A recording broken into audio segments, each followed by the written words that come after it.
ഒരു പെരുന്നുണയുടെ കോട്ട ഡോക്ടർ അരുൺകുമാർ കഴിഞ്ഞ ദിവസം റിപ്പോർട്ടർ ചാനലിലെ മീറ്റ് ദ എഡിറ്റേഴ്സ് എന്ന പരിപാടിയിൽ പൊളിച്ചിട്ടുണ്ട്. എന്താണ് ആ നുണയെന്നല്ലേ? ഇതേ കേട്ടെ. ഒരു കട്ടിലിനും പെണ്ണുങ്ങളെ കൂടി 1.25 ലക്ഷം രൂപ. കേട്ടല്ലോ. ആഗോള അയ്യപ്പ സംഗമത്തിൽ മുഖ്യമന്ത്രി പിണറായി വിജയന് ചപ്രമഞ്ചക്കട്ടിൽ. ഇപ്പോൾ അധികാരം പിടിക്കാൻ കോൺഗ്രസ് ചെയ്യുന്നൊരു ആചാരമാണ് മാധ്യമങ്ങളിലൂടെ ഒരു വ്യാജ വാർത്ത വരുത്തുക. ഏതെങ്കിലും ഒരു ഡോക്യുമെന്റ് വെച്ച് ഇല്ലാത്ത നുണകൾ സൃഷ്ടിച്ച് മാധ്യമങ്ങളിലൂടെ പെയ്ഡായിട്ട്, അതായത് മാധ്യമങ്ങൾക്ക് പണമടച്ച് അത് വാർത്തയായി പ്രസിദ്ധീകരിപ്പിക്കുക. അതായത് ഈ പരസ്യം പോലെയാണ്. വ്യാജ വാർത്തകൾ സൃഷ്ടിച്ച് പണം കൊടുത്ത് അതിനെ വാർത്ത എന്ന പേരിൽ ജനങ്ങളുടെ മുന്നിലേക്ക് അവതരിപ്പിക്കുന്നു. അതിനുശേഷം വൈകുന്നേരങ്ങളിൽ ഇത് അന്തിച്ചർച്ചയാക്കി കൊടുക്കുന്നു. പണം യഥേഷ്ടം ഒഴുക്കി നാട്ടിലെ ജനങ്ങളെ തെറ്റിദ്ധരിപ്പിക്കാൻ വേണ്ടിയും വ്യാജത്തരങ്ങൾ അവരെ വിശ്വസിപ്പിക്കാൻ വേണ്ടി ചെയ്യുന്ന ഈ പ്രവർത്തനങ്ങളുടെ വസ്തുത അരുൺകുമാർ എണ്ണി എണ്ണി പറയുന്നുണ്ട്.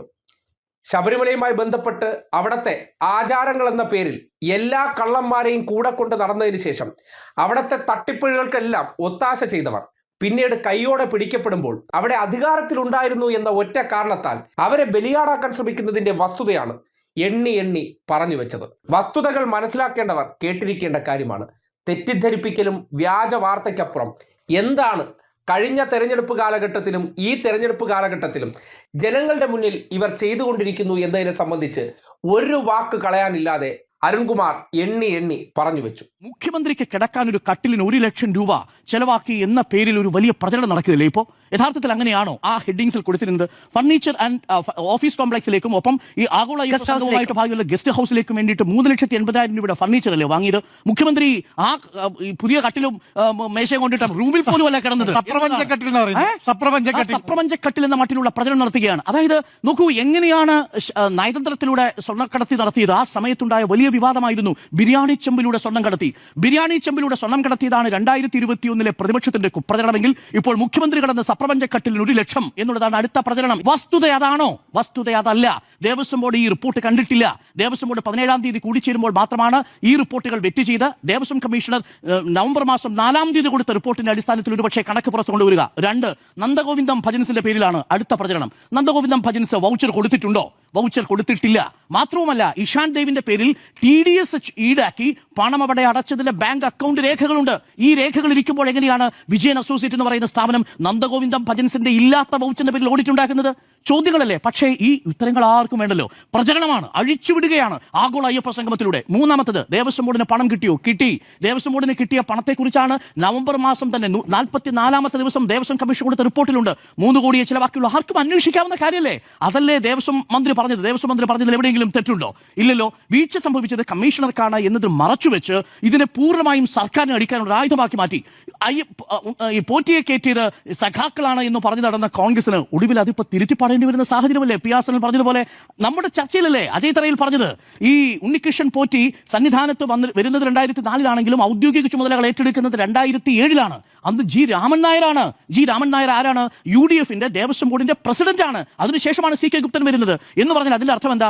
ഈ ഉണ്ണികൃഷ്ണൻ പോറ്റിയെ സന്നിധാനത്ത് കയറ്റിയത് UDFന്റെ ബോർഡ്. ഉണ്ണികൃഷ്ണൻ പോറ്റി സന്നിധാനത്ത് 2014-ലെ ദേവപ്രശ്നത്തിന് ശേഷം കൂടുതൽ ആക്റ്റീവായി സ്പോൺസറായിട്ട് മാറുന്നത് പ്രയാർ ഗോപാലകൃഷ്ണന്റെ കാലത്ത് 7 പരിപാടികളാണ് പ്രയാർ ഗോപാലകൃഷ്ണന്റെ പരിപാടികളിൽ പങ്കെടുത്തത്. യുവതീ പ്രവേശനവുമായി ബന്ധപ്പെട്ട ആചാര പരിപാടികളിലടക്കം പ്രയാർ ഗോപാലകൃഷ്ണനോട് ഒപ്പം പങ്കെടുത്ത ആളാണ് ഉണ്ണികൃഷ്ണൻ പോറ്റി. അടൂർ പ്രകാശ് നമ്മളോട് പറഞ്ഞതെന്താ? മാധ്യമങ്ങളെ അറിയിച്ചിട്ടായിരിക്കും ഞാൻ ചോദ്യം ചെയ്യാൻ പോകുന്നതെന്നല്ലേ നമ്മളോട് പറഞ്ഞത്? നമ്മൾ അറിഞ്ഞോ? അടൂർ പ്രകാശിനെ ചോദ്യം ചെയ്യാൻ പോകുമ്പോൾ അടൂർ പ്രകാശ് നമ്മളെ വിളിച്ചു പറഞ്ഞോ? പറഞ്ഞില്ലല്ലോ. സ്വന്തം ഔദ്യോഗിക വാഹനം ഒഴിവാക്കി സ്വകാര്യ വാഹനത്തിലല്ലേ ഈ പറയുന്ന ക്രൈംബ്രാഞ്ച് ആസ്ഥാനത്തേക്ക് അടൂർ പ്രകാശ് പോയത്. അപ്പോൾ എന്നിട്ട് ജനങ്ങളുടെ മുന്നിൽ പറയുന്നത് എന്താ? സ്വർണ്ണക്കൊള്ള നടത്തിയത് മുഴുവൻ സഖാക്കളാണ്.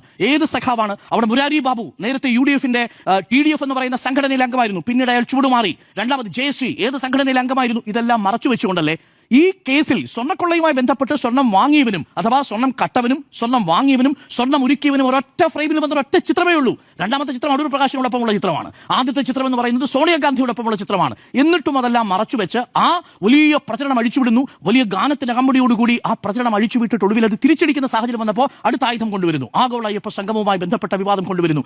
ഇങ്ങനെ വിവാദങ്ങളിലൂടെ അധികാരം പിടിച്ചെടുക്കാമെന്ന് പറഞ്ഞു പോകുമ്പോൾ നമുക്ക് നഷ്ടപ്പെടുന്നത് എന്താ? കേരളം രാഷ്ട്രീയം ചർച്ച ചെയ്യേണ്ട പ്രധാനപ്പെട്ട വിഷയങ്ങളായി ഉണ്ടായിരുന്നില്ലേ? തൊഴിലുറപ്പ് പദ്ധതിയുമായി ബന്ധപ്പെട്ട വിഷയം ഇപ്പോൾ ശൈലജ ടീച്ചർ അങ്ങനെ പറഞ്ഞതുകൊണ്ട് സാമൂഹ്യ മാധ്യമങ്ങളിൽ ശൈലജ ടീച്ചറിന് വലിയ ആക്രമണമുണ്ട്. തൊഴിലുറപ്പ് പദ്ധതി ഇടതുപക്ഷത്തിന്റെ ബ്രെയിൻ ചൈൽഡാണ്. ആർക്കാ സംശയം? ജയറാം രമേശ് പറഞ്ഞിട്ടുണ്ട്, ഇടതുപക്ഷത്തിന്റെ പ്രധാനപ്പെട്ട നിർദ്ദേശങ്ങളാണ് തൊഴിലുറപ്പ് പദ്ധതിക്ക് ക്രിയാത്മകമായി രൂപം കൊടുത്തത്. വിവിധ കാലങ്ങളിൽ കോൺഗ്രസിന്റെ മാനിഫെസ്റ്റോകളിൽ ഗ്രാമീണ തൊഴിലുറപ്പ് പദ്ധതികളുടെ വ്യത്യസ്ത രൂപങ്ങൾ ഉണ്ടായിരുന്നു. പൊതുമിനിമം പരിപാടിയിൽ ഉൾപ്പെടുത്തണമെന്ന് നിർബന്ധിച്ചത് ആളുടെ നേതാവിന്റെ പേര് സീതാറാം യെച്ചൂരിയാണ്. തീർന്നില്ല. സംസ്ഥാനങ്ങൾക്ക് കൊടുക്കേണ്ട വിഹിതത്തെക്കുറിച്ച് തർക്കമുണ്ടായപ്പോൾ ആ വിഹിതം കൃത്യമായി കൊടുക്കാൻ വേണ്ടുന്ന ഭേദഗതികൾ കൊണ്ടുവന്നത് ഇടതുപക്ഷമാണ്. ഇന്ന് തൊഴിലുറപ്പ് ഭേദഗതിയിൽ വലിയ തരത്തിലുള്ള വെട്ടിക്കുറച്ചുണ്ടായിട്ടുണ്ട്. തൊഴിലുറപ്പ് പദ്ധതിയുമായി ബന്ധപ്പെട്ട വിഷയം പാർലമെന്റിൽ ചർച്ച ചെയ്യുമ്പോൾ നിർഭാഗ്യവശാൽ പ്രതിപക്ഷ നേതാവ് രാഹുൽ ഗാന്ധി BMW സ്കൂട്ടർ ഓടിച്ച് കളിക്കുന്ന തിരക്കിലായിരുന്നു ജർമ്മനിയിൽ. ഇതടക്കമുള്ള വിഷയങ്ങൾ കേരളത്തിൽ ചർച്ച ചെയ്യേണ്ടതല്ലേ? തൊഴിലുറപ്പ് പദ്ധതി, കേന്ദ്രവിഹിതം കുറയുന്നത്, പുതിയ ധനകാര്യ കമ്മീഷൻ എന്റെ പുതിയ കണക്ക് വരുമ്പോഴും കേരളം മാനദണ്ഡങ്ങളിൽ പിന്നിലേക്ക് പോകുന്ന സാഹചര്യം ഉണ്ടാവുന്നത്, വെട്ടിക്കുറവ് സംഭവിച്ചിരിക്കുന്നത്, ഇതെല്ലാം കേരളം ചർച്ച ചെയ്യേണ്ട വിഷയമാണ്. എന്തിനേറെ INDO-US കരാറിൽ എങ്ങനെയാണ് കർഷക വിരുദ്ധമായിട്ടുള്ള പ്രൊവിഷൻസ് ഉള്ളത് കേരളം ചർച്ച ചെയ്യുന്നുണ്ടോ? കേരളം അന്നും ഇന്നും എപ്പോഴും നേതാക്കൾ വന്ന് പറയുന്ന ആദ്യത്തെ വാചകം സ്വർണ്ണക്കൊള്ള, സ്വർണ്ണക്കൊള്ള, സ്വർണ്ണക്കൊള്ള. ഇതിനും അപ്പുറത്തേക്ക് ജനങ്ങളെ ബാധിക്കുന്ന ഏത് ക്രിയാത്മകമായ വിഷയത്തിലാണ് പ്രതിപക്ഷം ഊന്നുന്നത്? ഇനി എന്റെ മൂന്നാമത്തെ ചോദ്യം, വിവാദങ്ങൾക്ക് അപ്പുറം ബദലുകൾ നിർവഹിക്കാനുണ്ടോ? എന്ത് ബദലാണ് കിഫ്ബിക്ക് പകരം, പെൻഷൻ ഫണ്ടിന് പകരം UDF-നുള്ളത്? എങ്ങനെയാണ് കേരളത്തിന്റെ തനത് നികുതി വരുമാനം വർദ്ധിപ്പിക്കാൻ വേണ്ടിയുള്ള എന്ത് പദ്ധതിയാണ് UDF-ന് മുന്നിലുള്ളത്? നിങ്ങൾ പ്രേക്ഷകർക്ക് അറിയാമോ, 2000 രൂപ വീതം പ്രതിമാസം പെൻഷൻ വാങ്ങുന്ന ആളുകളുടെ എണ്ണം എത്രയാ? 62 ലക്ഷമാണ്. 32 ലക്ഷം യുവതികൾക്ക് 18 വയസ്സിനും 30 വയസ്സിനും ഇടയിലുള്ള 30 വയസ്സിനും 65 വയസ്സിനും ഇടയ്ക്കുള്ള യുവതികൾക്ക് കിട്ടുന്ന 1000 രൂപ പ്രതിമാസ വേതനം എന്ന് പറയുന്നത്, കണക്റ്റിംഗ് കേരളയുടെ ഭാഗമായി 6 ലക്ഷത്തോളം വരുന്ന ചെറുപ്പക്കാർക്ക് കിട്ടുന്ന വേതനം എന്ന് പറയുന്നത്, ഇതിനൊക്കെ സർക്കാർ പണം എവിടെ നിന്ന് കണ്ടെത്തണമെന്ന എന്താ നിങ്ങളുടെ പദ്ധതി? എങ്ങനെയാണിത് നിങ്ങൾ കണ്ടെത്താൻ പോകുന്നത്? 1200 കോടി രൂപയോളം ഒരു മാസം വേണ്ടിവരുന്ന ഒരു വലിയ പദ്ധതിക്കാണ് കേരളം തുടക്കം കുറിച്ചിരിക്കുന്നത്. ഇതെങ്ങനെ കണ്ടെത്തുമെന്നാണ് പ്രതിപക്ഷം പറയുന്നത്?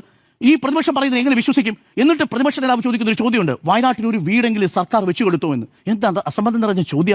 402 അപേക്ഷകരിൽ നിന്ന് ഈ പൈസ വാങ്ങിപ്പോയാൽ ഒഴിച്ചു നിർത്തിയുള്ള വീടുകളല്ലേ ഇപ്പോൾ പൂർത്തിയാവുന്നത്? അവർക്ക് വേണ്ടി എങ്ങനെയാണ് വീട് വിതരണം ചെയ്യേണ്ടത് എന്നുള്ളതല്ലേ റവന്യൂ വകുപ്പ് മന്ത്രി ഇപ്പോൾ പറഞ്ഞിരിക്കുന്നത്? എന്നിട്ടും എന്തുകൊണ്ടാണ് കേരളം ഇനിയും ഇത് വിശ്വസിക്കണമെന്ന് പറയുന്നത്? ഒരു വീടെങ്കിലും കോൺഗ്രസ് വെച്ചു കൊടുത്ത വീട് കാണാൻ പറ്റിയോ? ആദ്യം ഏറ്റെടുത്ത ഭൂമി അത് രജിസ്ട്രേഷൻ കഴിയുക മാത്രമല്ലേ ചെയ്തിട്ടുള്ളൂ. ഒരു കല്ലെങ്കിലും, ഉമ്മൻചാണ്ടിയുടെ കാലത്താണെങ്കിൽ കല്ലെങ്കിലും ഇടുമായിരുന്നു. ഇപ്പോൾ ആ കല്ല് പോലും കാണാനില്ല. ആ അവസ്ഥയില്ലേ കാര്യങ്ങൾ? അപ്പോൾ എന്നിട്ട് വിവാദങ്ങൾ വോട്ടാക്കാൻ വേണ്ടി ഓരോരോ വിഷയങ്ങളായി അവതരിപ്പിക്കുന്നു. ഏറ്റവും കൂടുതൽ രമേശ് ചെന്നിത്തല പറഞ്ഞത്, ഞാൻ രമേശ് ചെന്നിത്തല അങ്ങനെ പറയുന്നു കരുതിയതല്ല, പിന്നീട് അദ്ദേഹം തിരുത്തി. ഈ വിദ്യാർത്ഥികൾ പിള്ളേരെ പരീക്ഷ ജയിക്കുന്നതിന് മുമ്പാണോ പാഠപുസ്തകം കൊടുക്കുന്നതെന്ന് ഒന്ന് ആലോചിച്ച് നോക്കിക്കേ. ഇത് കേരളം ഇന്ത്യക്ക് മാതൃകയല്ലേ? നിങ്ങൾ 9ാം ക്ലാസ്സിൽ നിന്ന് 10ാം ക്ലാസ്സിലേക്ക് പരീക്ഷ എഴുതാൻ പോകുന്നതിന് മുമ്പ് തന്നെ 10ാം ക്ലാസ്സിലെ പുസ്തകം തയ്യാറാണെന്ന് പറയുമ്പോൾ സിസ്റ്റം അവിടെ നിൽക്കുകയല്ലേ? സിസ്റ്റം ഫെയിലിയറിനെ കുറിച്ചാണല്ലോ നമ്മൾ ഈ പറയുന്നത്. അപ്പോൾ സിസ്റ്റം നന്നാവുന്ന സമയത്ത് നമ്മളത് പറയണ്ടേ? എന്തുകൊണ്ടാണ് സിസ്റ്റം നന്നാവുമ്പോൾ നമ്മളത് പറയാത്തത്? അതാണ് കേരളത്തിൽ വിവാദങ്ങൾ കൊണ്ട് വോട്ടാക്കാൻ പറ്റുമെന്നും ഒരു ഭരണവിരുദ്ധ വികാരം സൃഷ്ടിച്ചെടുക്കണമെന്നുമുള്ള ഒരു PR ഡയറക്ഷന്റെ നിർദ്ദേശത്തിന്റെ അടിസ്ഥാനത്തിൽ പ്രവർത്തിക്കുന്ന സാഹചര്യത്തിലാണ് ഇതെല്ലാം വിവാദങ്ങളായി ആളിക്കത്തുന്നത് എന്നുള്ളതാണ്. കേട്ടല്ലോ, തൊട്ടപ്പുറോ ഇപ്പുറോ ഇരുന്ന കോൺഗ്രസ് ന്യായീകരണക്കാർക്ക് വരെ ഉത്തരമില്ല. പറയുന്ന കാര്യങ്ങളിൽ ഏതെങ്കിലും ഒന്ന് കള്ളമാണെങ്കിൽ അതിനെ മാത്രം എടുത്ത് ഉയർത്തിക്കാട്ടി അതിന്റെ രേഖകൾ സഹിതം തെളിയിക്കാവുന്നതാണ്. ആരോപണങ്ങളായിട്ട് ഇതാ വാർത്ത വന്നു എന്ന പേരിൽ ഇല്ലാത്ത കാര്യമുണ്ട് എന്ന രീതിയിലും മുഖ്യമന്ത്രി പിണറായി വിജയൻ ഒരിടത്ത് തങ്ങി എന്നുള്ളത് കൊണ്ട് അവിടെ അദ്ദേഹത്തിന് പ്രത്യേക കട്ടിൽ വാങ്ങി എന്ന തരത്തിലൊക്കെ കുപ്രചരണം നടത്തുമ്പോൾ കേരളത്തിലെ സവർണ മാധ്യമങ്ങൾ സവർണ അധികാരം തിരികെ കൊണ്ടുവരാൻ വേണ്ടി ചെയ്യുന്ന പിതൃശൂന്യ പ്രവർത്തനത്തിന്റെ തുറന്നുകാട്ടലാണ് അരുൺകുമാറിന്റെ വാക്കുകളിലൂടെ ഉണ്ടായതെന്ന് കൃത്യമായി പറയേണ്ടി വരികയാണ്.